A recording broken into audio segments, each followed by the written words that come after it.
ধরনে হেলা সঞ্চয় করি নাই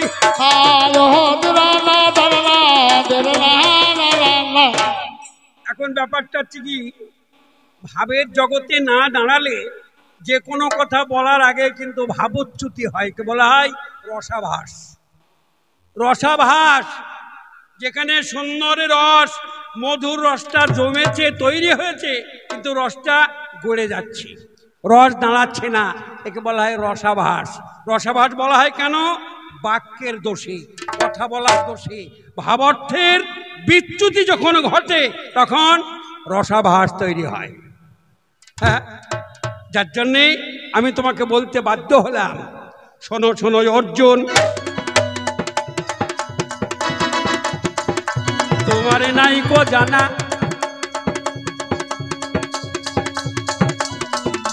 আমি লঙ্কাপুরে গিয়েছিলাম, কেন বা বলবো না? বলছে লঙ্কাপুরে গিয়ে তুমি এত বড় অন্যায় করলে, কত সদ্যজাত শিশু মা কোলে করে ঘুমিয়েছিল আর তুমি আগুন লাগিয়ে দিলে। অর্জুন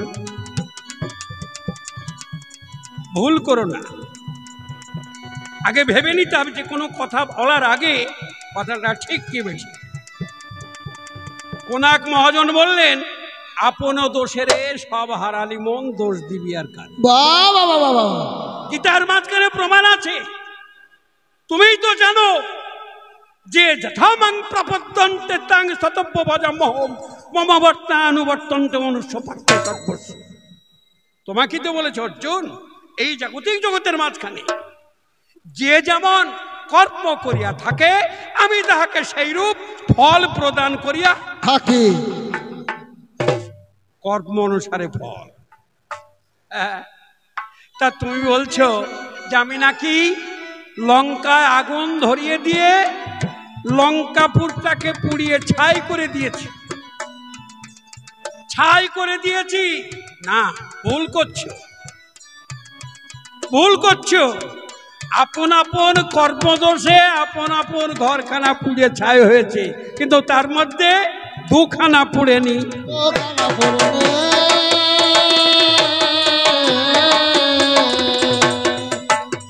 মনে প্রাণে দোষ তুমি দুখানা পুড়ে মনে প্রাণে।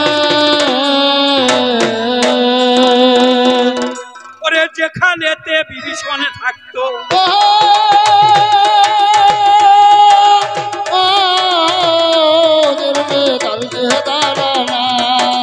সরমা জননী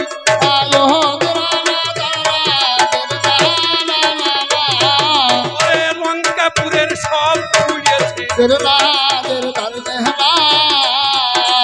ওই ঘরটা পুড়েনি।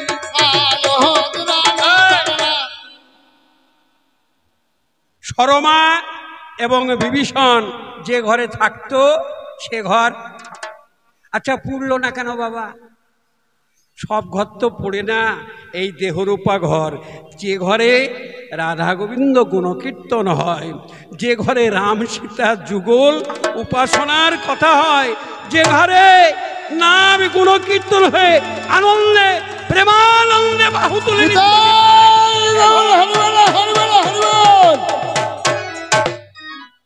এ ঘর পুড়বে কেন?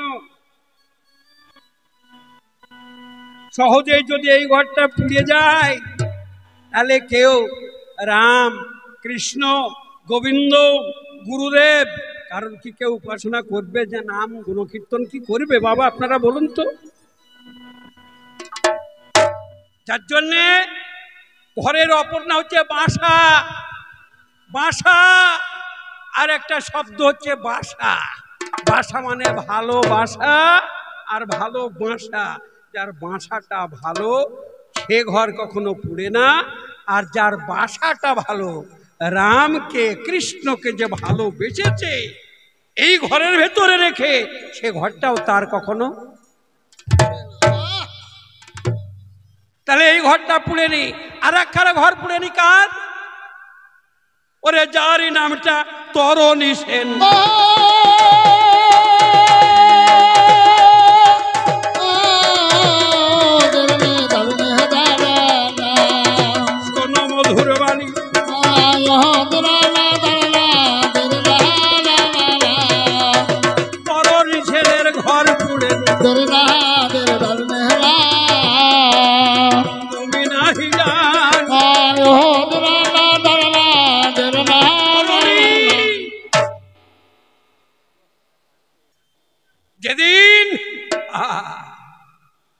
তরণী এসেছিল রাম লক্ষ্মণের সম্মুখে যুদ্ধ করবার জন্য।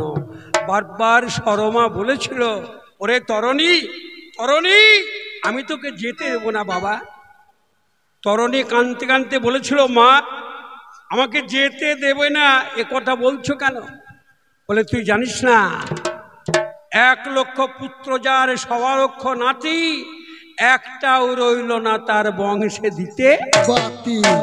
বাবা তুই যদি যাস রাম লক্ষ্মণের হাতে তুইও বাঁচবি না, অতএব তুই যাস না।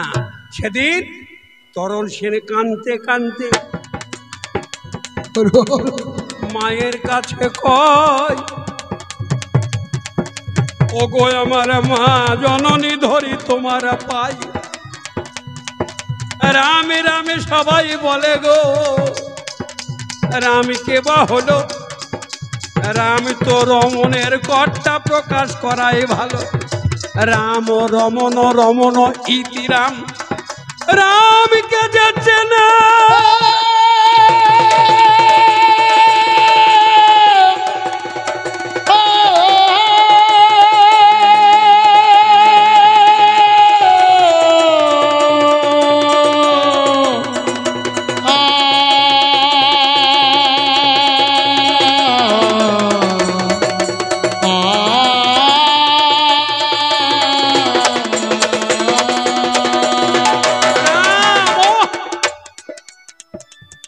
সমর্থিত ভাষায় রাম রাম রাম,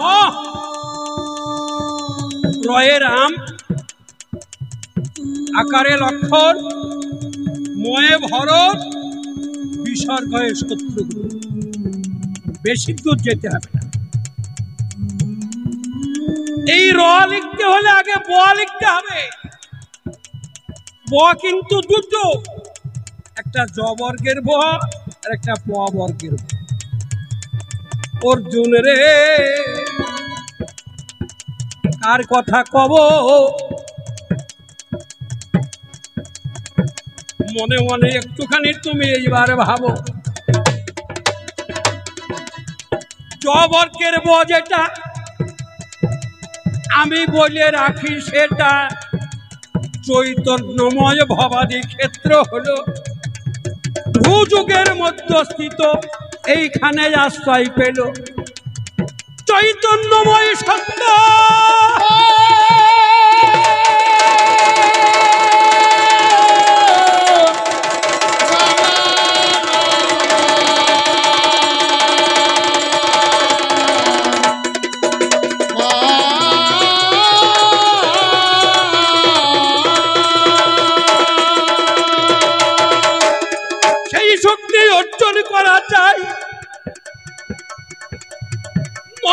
পরে সেই জায়গায় পৌঁছানো যায়। তাহলে জ বর্গের ব ত্রিবেণীর সঙ্গম স্থল, ভূযুগের মধ্যস্থিত এলো। বয়ের ভেতরে বিন্দু গর্ভবাসে হলো, বয়ের বাহিরে বিন্দু। যদি কেহ রাখতে পারে তবে দিবানি চিরাস হবে এই না চরাচরে। শ্রী গুরুকে লক্ষ্য করে রাস করতে হবে।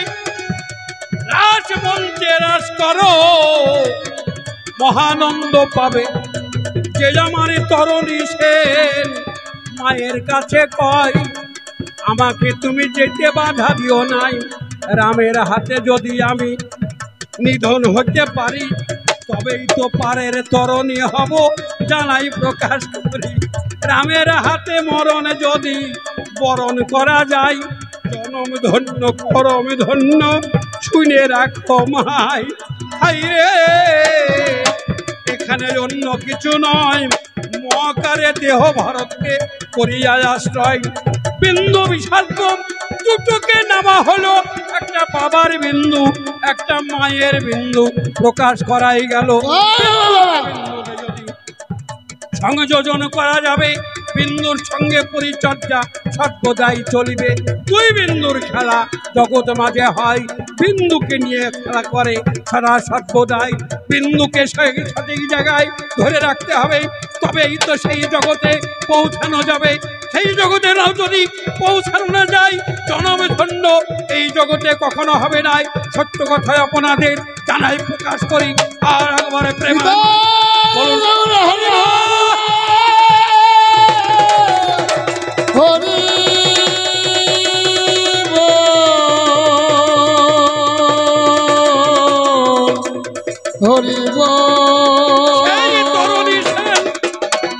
মায়ের কাছে কয় মাতৃপদে প্রণাম করে গমন করায়। রামের সম্মুখে এসে যেমনই দাঁড়ালো, রাম নামে অঙ্গ তার ভূষিত ছিল। রথখানা রামে নামে লিপিবদ্ধ রয়। রাম ছাড়া এ জগতে আনে জানে নাই। এর উত্তরই যেটা আপনাদের বলি সেটা, রাম নাম সদাই লেখায় আছে। রামচন্দ্র দূর হতে নয়নে হেরেছে। পার্শ্বে আছে বিভীষণ, করে জিজ্ঞাসন এ ছেলেটা কার? বলো বিভীষণ।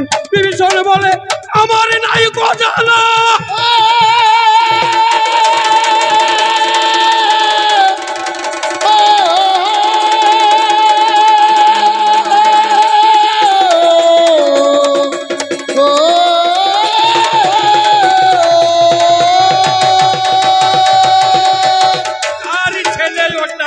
বলতে তো পার। হে প্রভু শ্রীরামচন্দ্র, তোমাকে জানাই দ্রুত গতি। রাবণের অন্নে প্রতিপালিত ওই ছেলেটি সম্পর্কে জ্ঞাতি। ছেলেটি রাবণ অন্নে প্রতিপালিত এটা জানি, আর সম্পর্কে আমার জ্ঞাতি। তবে কার ছেলে নাই গো জানা।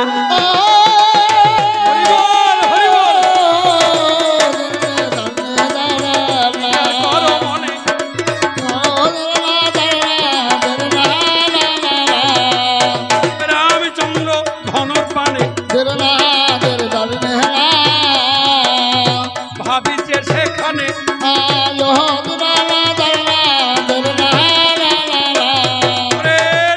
একবার সহ্য করতে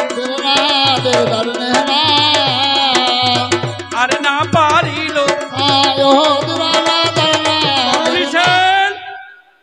বলেছিল তোমাকে নিধন করে তোমার যে ঘরণী যার নাম সীতা, সীতাকে আমি রাবণের বাম ভাগে বসানোর চেষ্টা করব। যেমনই বলা আর সহ্য করতে না পেরে অক্ষয়জিত বাণ, যে বাণ খারার নাম হচ্ছে ব্রহ্মবাণ, ব্রহ্মবাণ করিল ক্ষেপণ। পর্দানটা কাটা পড়িল তখন, ওরে মাটিতে পড়ে রাম নাম করে।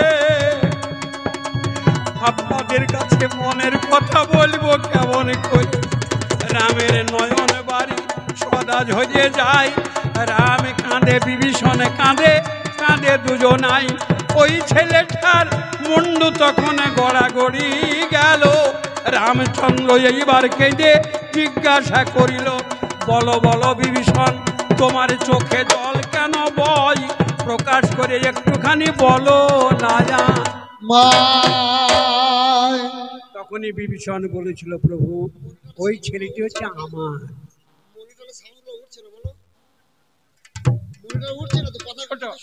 আর একটু জোর দে বাবা, হরি বল।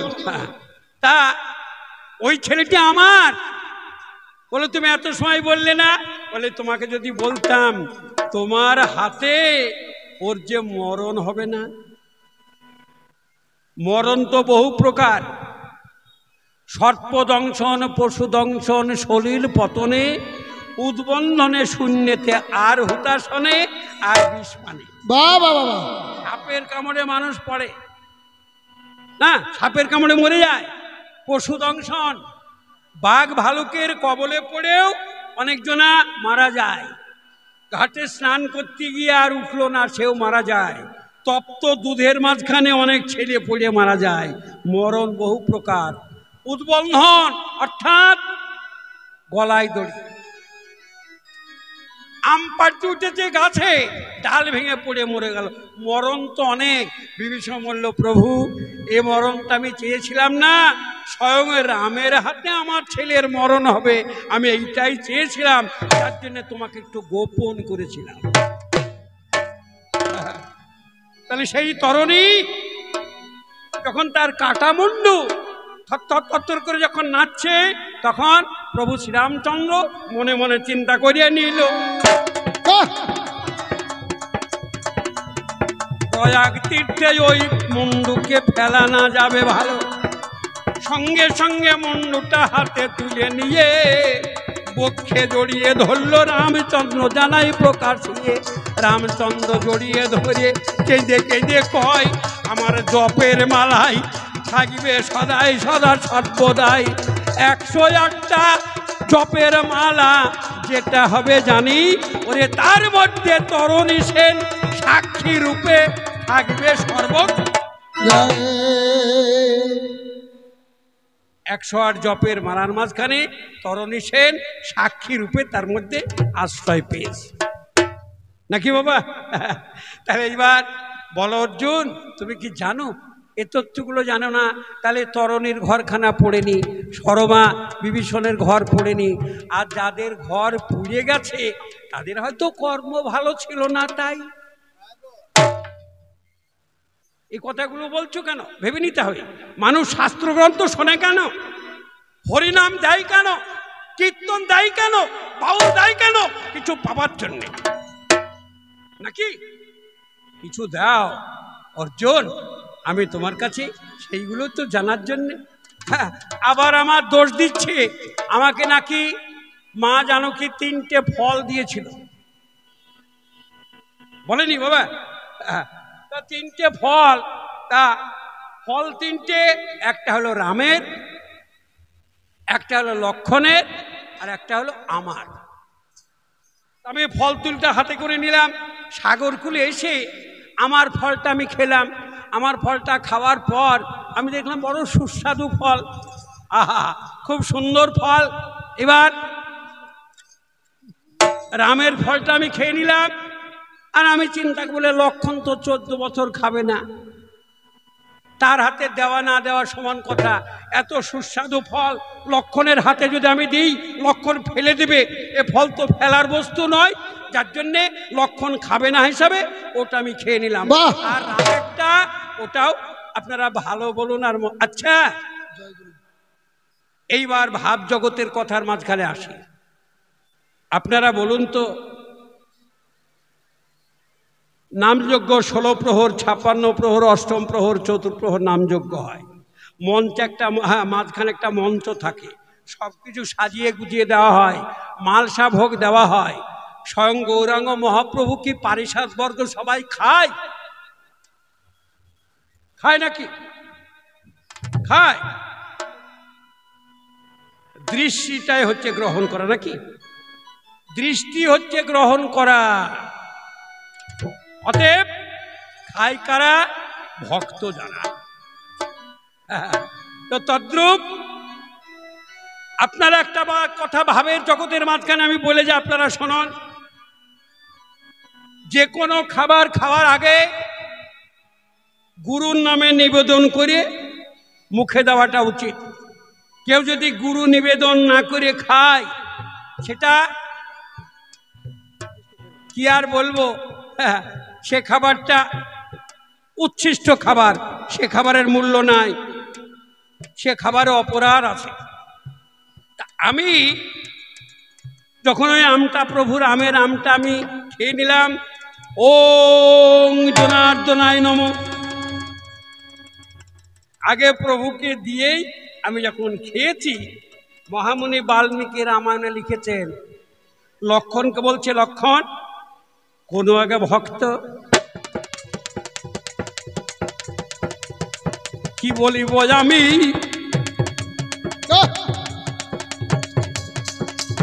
ওরে আমাকে দিয়ে প্রসাদ পাচ্ছে, শোনো লক্ষণ তুমি। লক্ষণ বলছে, দাদা তুমি বুঝলে কি করে? বলে, এই যে আমের সত্য আমার মুখ গহ্বরে, আহা সুন্দর আমের যে রস, ওই রস আমার মুখের মধ্যে এলো, আরে নাড়াচাড়া করে ভক্ষণ করতে বড় ভালো লাগলো। ভক্ত আমার মাতা পিতা গো, ভক্ত আমার গুরু, ভক্ত জনা নাম দিয়েছে বাঞ্ছা কল্পতরু। দিন অন্তে ভক্ত যদি এক মুষ্টি দেবে, তবেই তো ভগবানের ভাগ্যে সেদিন হবে। কোনোদিন ভক্ত যদি দিতে ভুলে যায়, সারা দিনটা ভগবান উপবাসে রয়। তাহলে হনুমান যখন ওই আম ভক্ষণ করিল,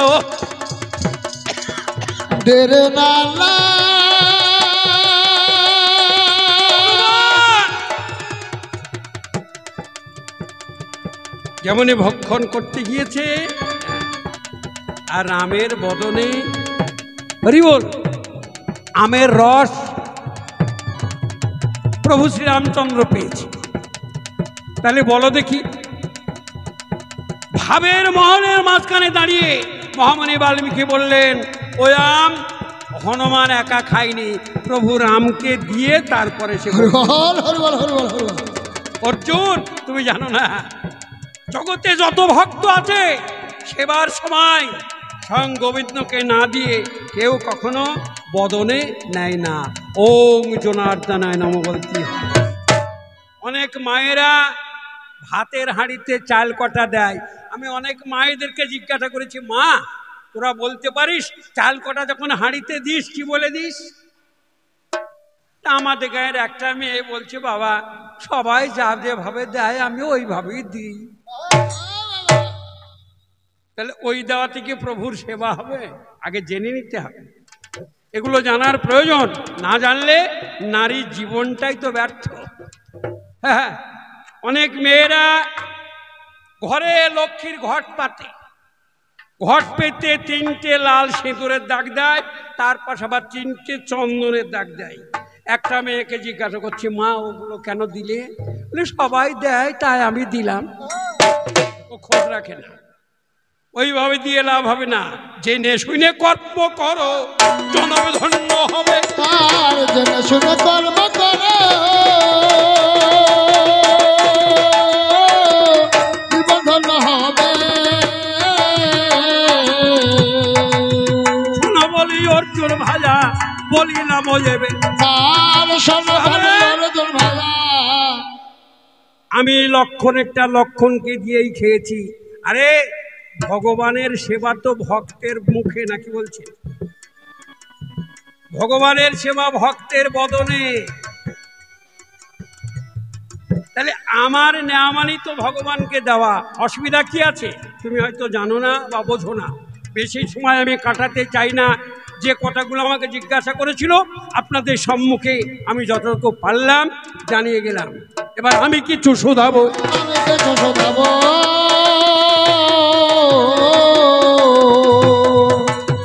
ভাবের মোহনায় নাড়া জীব, আমি কিছু শোধাবো।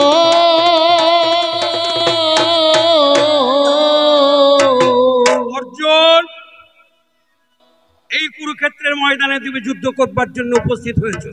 তোমার কাছে আমার প্রথম দাবি, ধন হচ্ছে দুটো, একটা নিত্য ধন, একটা অনিত্য ধন। অনিত্য ধন টাকা পয়সা, জমি জায়গা, সোনা দানা ইত্যাদি ইত্যাদি, এটা অনিত্য ধন। আজ আছে কাল না থাকতে পারে। নিত্য ধন আমার গোবিন্দ। তো স্বয়ং গোবিন্দ কৃষ্ণকে পাওয়ার পরেও, এই নিত্য ধনকে লাভ করার পরেও কেন যুদ্ধে দাঁড়ালে? যুদ্ধে দাঁড়ালে বলো বলো আমায় খুলে। যুদ্ধে দাঁড়ালে বলো বলো আমায় খুলে। 2 নম্বর তোমার কাছে আমার জিজ্ঞাসা, তোমরা 5টা ভাই আর বউ হলো একটা। বাহ, রাগজাল করিস না ভাই, আমি তোর বড় দাদা, অত হীন মনোবৃত্তি আমি রাখি না। তবে শাস্ত্র বলছে, একের সহিতে মিলন ধর্ম মধ্যে মানি, 2-এর সহিতে বেশ্যা মধ্যে গণি, 3-এর সহিতে ধর্ম অধঃপাতে যায়, 4র্থের কথা ভাগবতী নাই। 5 পর্যন্ত ছেড়ে দিলাম, 4 পর্যন্ত সুখদেব গোস্বামী কলমটা ছুঁড়ে ফেলে দিল যে নারী চরিত্র এত নোংরা হতে পারে। সেই জায়গায় দাঁড়িয়ে তোমাকে জিজ্ঞাসা করছি, তোমরা 5 ভাই, বউ হলো একটা দ্রৌপদী, এটা কোন বিচারে রেখেছো তোমরা?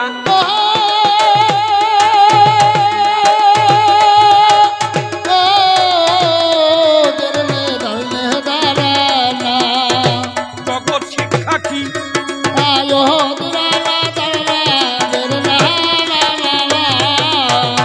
আমার কাছে প্রকাশ করে তাই বলো দেখি। 2 আর 3 নম্বর, তোমার কাছে আমার জিজ্ঞাসা, তুমি বেঁচে থাকলে বাবা হয়ে, আর তোমার ছেলেটা 13 দিনের দিন, যার নাম অভিমন্যু, মারা গেল, তাহলে বাবা থাকলো, ছেলে চলে গেল, এটা আশীর্বাদ না অভিশাপ? কেন ছেলে মারা গেল?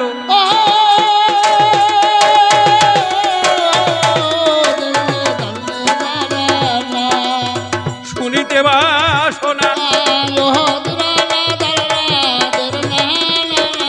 বলো বলো ভাজায় অর্জুন,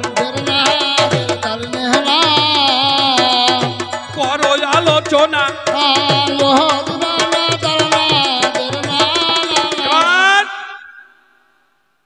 4, তোমার কাছে আমার জিজ্ঞাসা, যে শিষ্যের হাতে গুরুদেবের নিধন, আশ্চর্য কথা, আমি জীবনেও কোনোদিন শুনিনি। তা তুমি বলো তো, তোমার গুরু হচ্ছে দ্রোণাচার্য, তাই তো নাকি? তাহলে তোমার গুরু দ্রোণাচার্য, তুমি শিষ্য হয়ে গুরুকে নিধন করলে কোন জ্ঞানে? কোন জ্ঞানে নিধন করেছো? আমাকে একটু জানিয়ে যেও, আমি তোমার কাছে জেনে লব। বিধান কি বা আছে? বলো বলো ভায়া জীবন, বলো আমার কাছে। আর আমি মুখটা পুড়িয়ে নিয়েছি, তুমি যে কথাগুলো বলেছো আমি এটাকে মেনে নিতে পারলাম না। বলল যে তোমার মুখখানা পুড়ার কারণ অন্য কিছুই নয়, অভিশাপ, আর সে অভিশাপের ফলে তোমার মুখখানা পুড়ে ছাড়ছো। কোথাকার কথা কি বলছো? যাক, যা বলেছো ভাই সেটা তোমার কাছে, তোমার ভালো, আমি আর তার মধ্যে যাচ্ছি না। তবে আমি মুখটা পুড়িয়ে নিয়েছি। শুধু মুখ পোড়াই না, ভাবের মহিনায় দাঁড়িয়ে কথাটা আমি জানিয়ে যাব। ভক্তি পথের 5টা কাঁটা, পঞ্চকাঁটা ভক্তি পথের। এই 5টা কাঁটা কি? জাতি, বিদ্যা, মহতঞ্চ, রূপ আর যৌবন। যৌবন গর্বে গর্বিত বা গর্বিতা হলে তার দ্বারাই কোনো কিছু হবে না। আমার মতো রূপসী, আমার মতো যৌবন কই? কারুর তো দেখলাম না। ও সারা জীবন যৌবন ধুয়ে জল খাবে, তার কপালে কিচ্ছু হবে না। জাতি, আমি বর্ণের শ্রেষ্ঠ ব্রাহ্মণ, আমার মতো বড় জাতি আর কেউ নাই। ওই বড় বড় ধুয়েই জল খাবে, ব্রাহ্মণের ভাগ্যে আর কোনো কিছু হবে না। আমার মতো বিদ্বান কই? আমি অনেক দূর ঘুরলাম, এত বড় বিদ্বান আমি। এই যে অহংকার, জাতি, বিদ্যা, আমার মতো মহৎ ব্যক্তি নাই। অমুক জনার বাড়িতে গেলাম, সংসারে অভাব, 500 টাকার নোট বের করে দিলাম, চাল ডাল আলু পটল নিয়েছে, দিনপাত হলো, আমি না গেলে তার বড়। এই যে অহংকার, এগুলো ভক্তি পথের কাঁটা। আমি সেই সব চিন্তা ভাবনা করে জাতি, বিদ্যা, মহতঞ্চ, রূপ ও যৌবন, আমি এবার রূপকে পুড়িয়ে কালো করে নিয়েছি। কেন? আমি জীবনে কোনো নারীর কবলে পড়ব না। আমি যদি যে কুৎসিত হই, কোনো নারী আমার পাশে আসবেও না, আমি নারীর কবলে পড়বও না। আর রাম সীতা যুগলমূর্তির বিশুদ্ধতার পথ আমার জীবনে কোনোদিন লক্ষ্য ভ্রষ্ট হবেও না। গৌর হরিবল হরিবল হরিবল। এবারেতে আমার পালা। আমি সাঙ্গ করে যাব আমার ভায়া জীবন অর্জুন কি বলে, আমরা সবাই শুনতে পাবো। আমার মনে বলে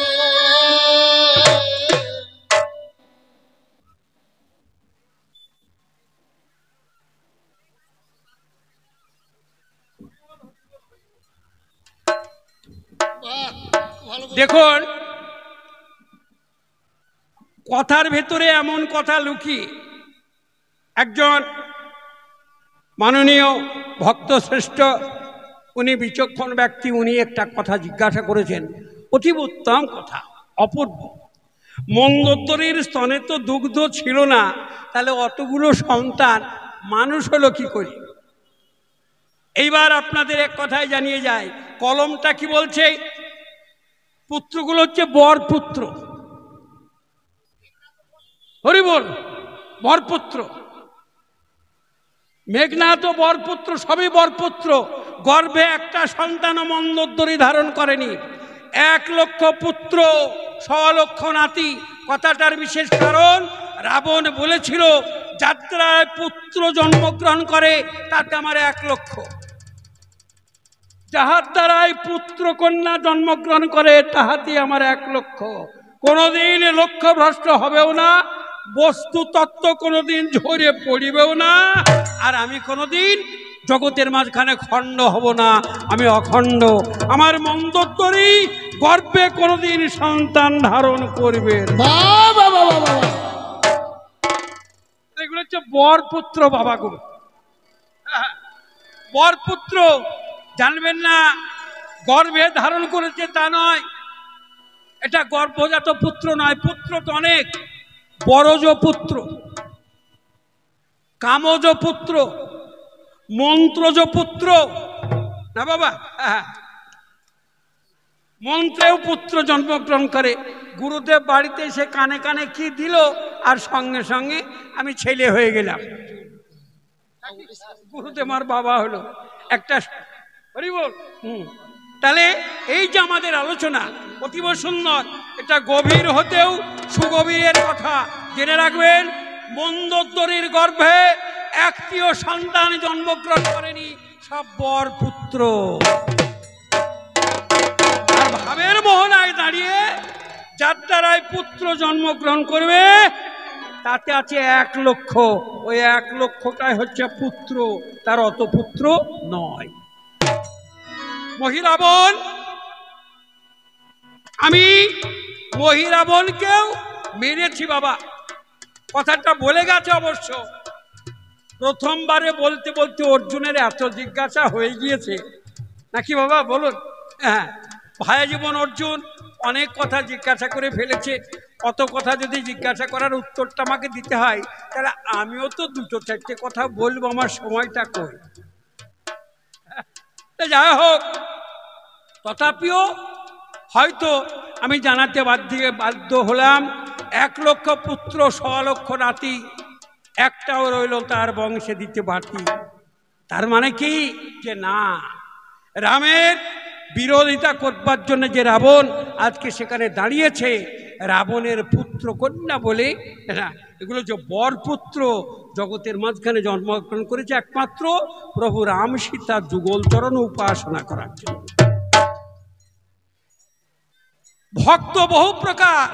রাবণ হচ্ছে বীর রসের ভক্ত, বীর, করুণ, ভয়ান, অদ্ভুত, শান্ত, দাস্য, বিভৎস, এক একটা রসের ভক্ত। তো রাবণ বীর রসের ভক্ত। বীরত্বের ভেতর দিয়ে রামকে সে পেতে চেয়েছিল। তার ঘরে কোনো পুত্র কন্যা জন্মগ্রহণ করেনি। যেমন রামের আছে একটা পুত্র লব, নাকি বাবা? এখানেও যদি বিচার করা যায়, লব যদি রামের পুত্র হয়, তাহলে রামচন্দ্র কি খণ্ড হয়েছে? আমরা তো মন্ত্র বলি, অখণ্ড মণ্ডলাকারং ব্যাপ্তং যেন চরাচরম তৎপদং দর্শিনক যেন তস্ময় শ্রী। তাহলে রাম অখণ্ড, কৃষ্ণ অখণ্ড। কৃষ্ণেরও তো একটা ছেলে আছে যার নাম শাম্বু। তাহলে কৃষ্ণ কি খণ্ড? তা নয়, এগুলো ইচ্ছা শক্তির পুত্র। সন্তান জন্মগ্রহণ করে মনন, স্পর্শন ও দর্শন, এ তিনেও কিন্তু সন্তান জন্মগ্রহণ করিয়া থাকে। শুধু কামজ সন্তান যে জন্মায় তা নয়, কামজ সন্তান সবাইকে ধরতে গেলে হবে না।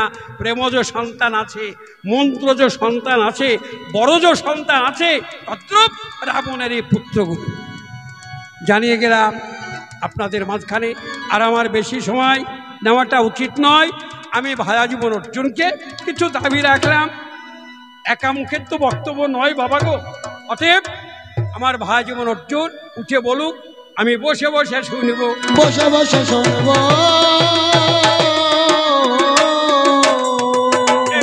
না সভ্য পরে বসে শুনব, সভ্য পরে। আমার মনে বলে তারে পেলে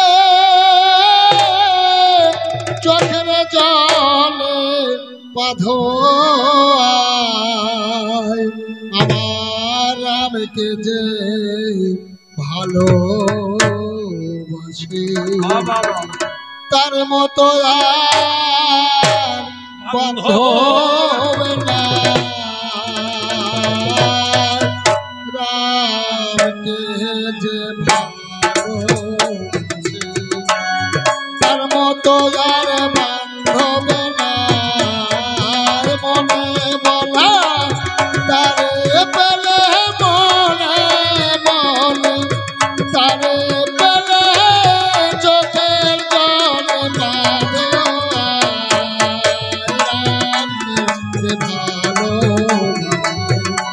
তার মতো আর বাঁধব না।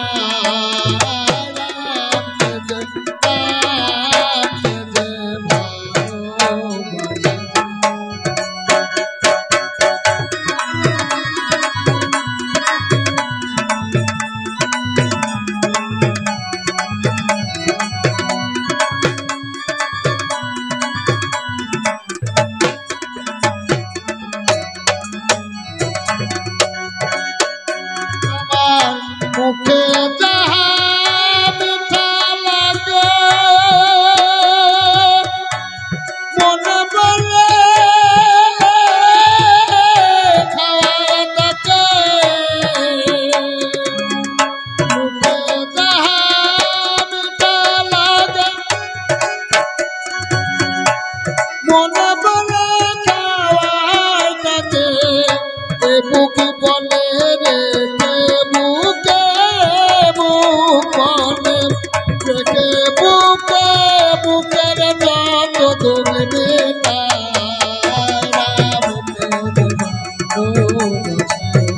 তার মতো আর বান্ধব না।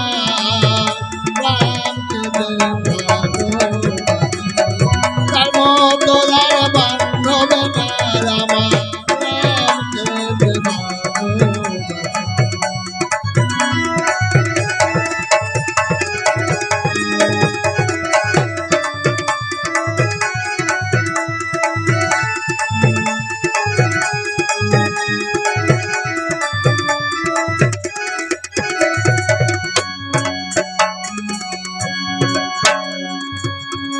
রাম নামে যেরু দাসে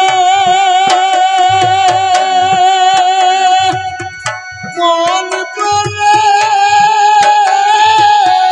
হইতার দাসে। আমার রাম নামে যেরু দাসে মন বলে হইতার দাসী।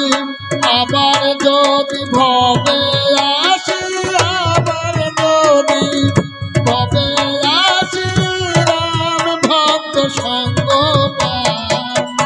আবার যদি ভবে আসি রাম ভক্তর সঙ্গ পাই।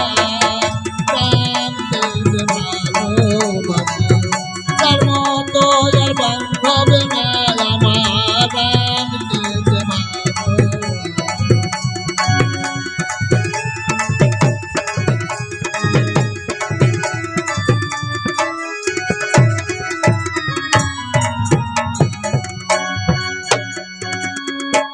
জন্মায় যদি পশু কুলে জন্মায় যদি পশু কুলে রাম ভক্তি সদা মেলে জন্মায় যদি পশু কুলে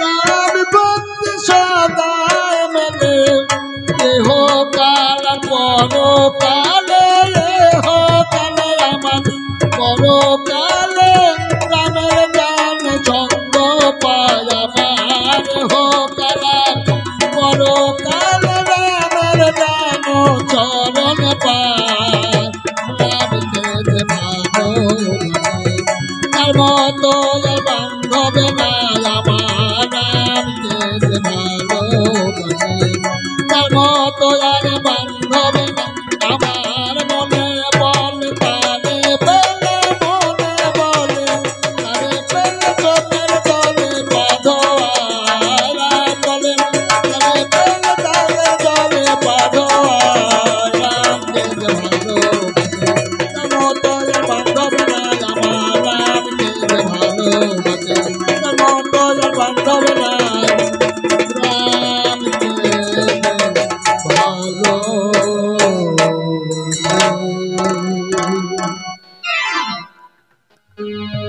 हेलो हेलो हेलो जय जय hello hello hello hello hello hello hello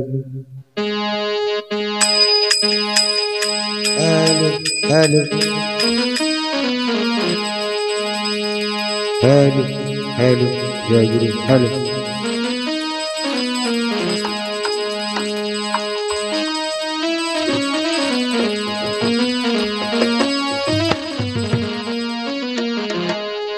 आहा आहा दरा ना ना ना ना ना दरा ना ना ना ना